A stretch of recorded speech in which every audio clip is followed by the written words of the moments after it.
नमस्कार शेतकरी मित्रांनो, कृषी विश्वविज्ञान या यूट्यूब चॅनलमध्ये आपलं सर्वांचं स्वागत आहे. हळद आणि तूर जे आहे ते आपण याचे निंदन करून घेतलेले आहे. गवत काढण्याचं काम चालू आहे. 4-5 दिवस जराशी पावसात झड असल्यामुळं आणि या ठिकाणी पाणी साचतं, त्यामुळे थोडं निंदन करायला काही उशीर झालेला आहे.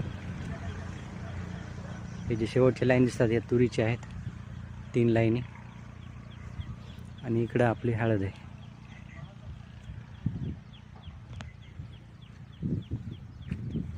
तर आता हे निंदन जवळपास होत आलेले आहे. आणि धुऱ्याचे काठण जे आहे ते आपण राऊंडअप मारलं होतं. गवत आपल्याला कुठं कुठं दिसत आहे वाळलेलं.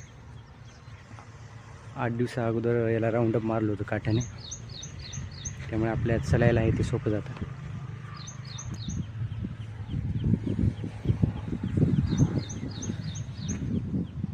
इथून इकडे जी हळद होती ते 4 दिवसा अगोदर आपण निंदून घेतली. त्यानंतर पाऊस लागला होता. पाऊस लागल्यामुळं आपल्याला निंदता नाही आलं. हे जे तुरीची लाईन दिसत आहे ते आणि याच्या खालचा भाग तो जो आहे तो पाऊस 2 दिवस झाला उघडला आहे, त्यामुळे आज याच्यामध्ये चालता फिरता येत आहे. त्यामुळं हे जो खालचा भाग आहे हे बघा तुरीचं, आणि हे राहिलं होतं हे तर आज निंदन करून घेतलेलं आहे.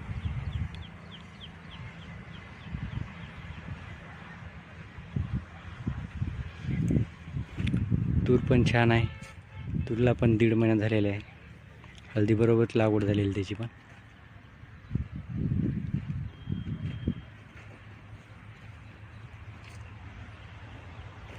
हळद पण 1.5 महिन्याची आणि चांगली वाढ आहे, बघू शकतो आपण. हे